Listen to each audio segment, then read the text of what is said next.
In my early 20s, I was going through a phase where I was into bodybuilding. And the most place where I spent my most 20s, gym was like a second home, and I would work out for hours along with my friends who were also into bodybuilding at the time. We would spend so many hours helping each other and trying to buy the proteins and all the supplies that we would need to keep up our regimen. It wasn't very easy to do such.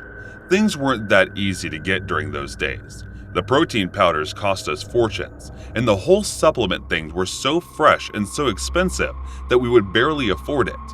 We would have to attend stupid seminars and stuff like that to get a glimpse of these supplements, and most seminars would hand out sample boxes and we would do that. One such seminar happened in an undisclosed location. It was a secret seminar, and someone had already spread the rumor that Arnold is collaborating with it. Now, Arnold was a very big name, and to have Arnold's brand name was everything in the bodybuilding days. We would be on the road for days for that, but this time, this seminar was right in our city and it was pretty epic. We got the address through message, and we decided to go, and when we went to the place, there was just us and some other dudes and really well-suited men, and they were in no way bodybuilders, but were definitely sketchy and not dressed usually like people were in these seminars. And then they all handed us out the boxes. And there were two ways that we could have the boxes of protein. One was either if we bought it, or the second was that if we sold 3 boxes, we would get a box for free. And so all of us did enroll for the second option. And we decided that we were going to showcase it at the gym, and people can buy it from there. So instead of buying, we decided to give it a shot at selling. About a month into the box, one of the elite bodybuilders of our team was hooked on that protein, and so he ordered more. And just because I had no box left, I had to give him the one I had, so I never got the chance to use it for myself. But I had some cash and it was pretty good. 7 people in our gym used that protein. Out of those 7, 4 found the taste to be weird, and 3 were completely hooked on the stuff, and they were out of 3 boxes in 3 weeks, boxes that should have gone for about a month. We got the news 2 weeks later. All 3 bodybuilders failed and post-mortem found that they have consumed a huge amount of cocaine and other chemicals mixed in with it. But the surprising thing was they never took drugs. I realized what had happened, and I dumped all the protein boxes, and I knew what was going on. The first thing we did was inform the authorities. We shared with them the address, and the guys were caught, and those people were actually dealers peddling coke through protein. They got caught. And the trauma of everything made me drop the whole gym thing. Hey guys, thanks so much for all the support. If you haven't subscribed to the channel yet, please feel free to do so. Back in my freshman year of college, me and a few buddies thought that it would be a good idea to drive down to Fort Lauderdale for spring break. Florida was awesome, and I guess all the stress of transitioning to college meant we needed to blow off a little steam. Because we partied our balls off for a few days and eventually met with the dude who hooks us up with something a little stronger than Corona. He asked us what we wanted, and we're just young and dumb and excited, so we're like, whatever you got bro, lay it on us. So my buddies is talking to this dude, and we're just messing around on the beach and shocking some beers with some unwary seniors. And he calls over like, you guys want to try some X? And we're like, yeah, sure, let's try it. We buy a tan beach in downtown with a little beer, and then the guy starts telling us how he has this stuff called GHB for sale. Now, I didn't notice at the time, but GHB was pretty popular in the southern states, and it stands for gamma-hydroxybutyric acid. Try saying that 10 times fast. Some places register it as an anesthetic. It's so strong that this guy was just selling it out of the trunk of his car. But that's what you get when the spring break in Florida, I guess. Anyways, the way the dude sold it, I was like, yeah man, your body like naturally produces this stuff. It's totally natural, and it'll get you way messed up. We're just out of our minds at this point, and in no fit state to make rational decisions. But even in that state of mind, I wasn't all that keen on buying some weird drug I'd never heard of some guy's trunk. Only, here's where the problem came in. I'm not exactly a little guy. I'm 6'1". I played right guard on my high school football team. So half an hour after I swallowed that tab, I wasn't feeling a freaking thing. So I confront the dealer, complaining that he sold me a dud, and this guy is no gangster. So he offers me a free dose of GHB instead, telling me that it will mess me up all this other stuff. He opened his trunk, and there's this gallon jug of what I guess was GHB. He's telling me to take a shot from the bottle cap and goes around front to get some of the glove box or something. So I do as he says, take a shot at this weird salty concoction from his gallon jug's cap. Next thing I know, the dude is looking at me with this horrified look on his face. I'm already feeling the effects of this stuff, and he's looking at me. Turns out good. GHB hits you really hard, but I'm like, what, dude?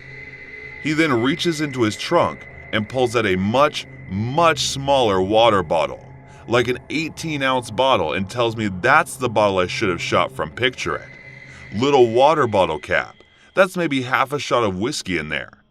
But a gallon jug has like 2 doubles, and that's how much GHB drank in one go. So there's me, having done something that had an actual drug dealer scared, and I'm like, I've taken way too much of this. Haven't I this on top of the fact that GHB mixed with alcohol can potentially be fatal? But for a while there, I felt great. Like, it sounds messed up, I know. But there was maybe 10 or 15 minutes where I was just flying high, and walk back over to my friends. We walk off in search of more beer and more girls, and boom, that's all I can remember from that day. The next memory I have after that is bright lights and peeling my eyes open and wondering where I am, and all I can see is bright white lights. And they were the lights on the ceiling of my room in the hospital. I can't move. I can't talk. All I can do is just move my eyes to look down and see all these tubes coming out of my mouth, like trailing down my chest. Before I can think another thing, this nurse appears and tells me not to worry, that I'm in the emergency room, having just woken up from a medically induced coma because I overdosed. The first thing that runs through my mind is how mad my mom and dad are gonna be. Like, I seriously could have died, and that's one of my first actual thoughts after waking up. Not how lucky I was to be alive. Not know how dumb I've been messing around with GHB, just wonder what mom and dad are gonna think. But in the end, I think they were just relieved I was okay. I know how dumb and irresponsible I've been. I didn't need some lecture punishment. A brush with death was punishment enough. But it's weird, because aside from the initial uh-oh moment, I wasn't scared. I was too messed up to be scared. And by the time I woke up, the danger was over. There's something that gives me chills when I look back on it, and we look at everything I have now, everything I've learned, and realize I only have it by the grace of God. A few years back, when my boyfriend and I being a 22-year-old female, were living in a 1-bedroom apartment in downtown Denver, about a mile away from the coveted Larimer Square and tourist favorite 16th Street. The location was fantastic, but with people-dense areas often comes trouble. We live in a historic house with 4 downtown houses next to one another, and layout is important to the story. All 4 front doors were aligned on a single porch. The apartment was located next to an alley and was the last door on the left. Due to a work obligation, my boyfriend was sent on a 3-month-long work assignment, leaving me alone in the house with our 2 dogs. No sweat off my back. After growing up in a small town in the Northeast, I was eager to explore. My days after work were filled with long walks around the dog park and exploring restaurants and craft breweries in downtown. All was well, until it wasn't. Being alone most of the time and raised in a town of 4,000 of my cousins, exaggeration, but not really. I was docile and trusting, the worst combination. After a month into being alone in the city, I would come home to 3 men smoking outside my door. The first encounter, I decided to keep walking and called a nearby friend to help me get into my house safely. I thought this was a one-time thing, but weeks later, the men continually showed up. It was routine. When I got home at 5, they were there lighting up a cigarette, almost like they were there waiting for me. I was finally at my wit's end and asked them if they lived here and whether they could verify that with my landlord. None of them answered, and 2 proceeded to walk down the alley. but one remained stone cold and standing his ground, continuing smoking. I was upset, and I repeated the question. "Do you live here? Can you verify this?" He stared at me with dark, cold eyes and put his cigarette out on my door, only to brush my shoulder as he left my property. Safe to say, I was unnerved. I reached out to my boyfriend to let him know what had happened, and he relayed the message to our landlady. A few days had gone by since my past encounter, and there were no signs of these men. I felt pretty good about myself. I had taken for granted being able to walk up my apartment steps without being fearful. I had made it to Friday, and decided to treat myself to a few drinks with local friends. I become diligent about locking windows and doors. Being next to an alley made me feel extremely vulnerable, and after my confrontation with the porch creeps, I was on edge. My night out was enjoyable, and after a few beers, I decided it was time to go home. Thankfully, a friend of mine insisted on making sure that I got into the house safely. After all, he was the one who had assisted me on a few occasions before I arrived home, and he walked me to my door upon arrival. But my door was covered in ash, and the porch floor in cigarette butts with the aroma of freshly smoked cigarettes in the air. He could see the fear on my face, and offered to sleep on the couch to keep watch, but I told him that I would be fine on my own. I stayed up a bit longer, double-checking locks and pulling my blinds down. After about 20 minutes, I retreated to my bedroom, which faced my front door, being sure to keep the door ajar so my Rhodesian Ridgeback could be aware of anything happening outside my door. After a bit of Netflix, I finally dozed off until 3 a.m., when I awoke to my dog growling. I was petrified. Something in me knew tonight was the night here they would be back. I got to my bed slowly, trying to make as little sound as possible. I appeared on my door and saw a single hand on the stained glass window and a pair of eyes peering in. Sure enough, he was back. I had unfortunately left my kitchen lamp on, exposing my house to the outside world, and knew if he saw me, it was game on.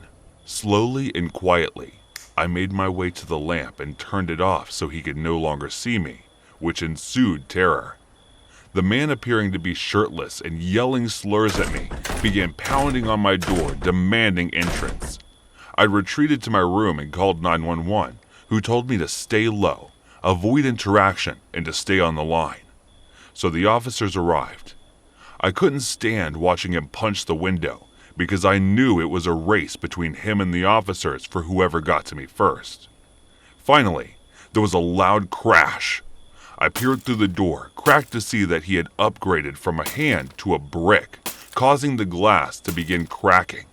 I remember vividly. It had been almost 10 minutes on the phone with dispatch at this point, with officers 10 minutes away from my home. After a few more brick throws, I watched him scale the porch to my window, continuing to try to obliterate the glass, leaving the cracks in his wake. And then, there was silence.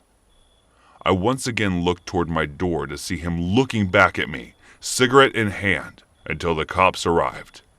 I was told to wait for a knock on my door, which finally came and to tell me it was safe to come out, and I made it outside, just as they were putting him in the back of the vehicle, which he yelled, "Bye, Pete." This shook me to my core. Only my family referred to me as that, and they were thousands of miles away. I realized that he had been watching, listening, waiting. He probably knew my boyfriend was gone, and most likely heard me refuse to have my friends stay here. I watched the vehicle drive away and called whoever I could get a hold of at this hour. Come morning, my mom finally called me back and told me to get in touch with officers and press charges, something that entirely slipped my mind during the mayhem. I called them back and asked them to get the paperwork, only to be told that he was put in the hospital and ran off before properly identifying him.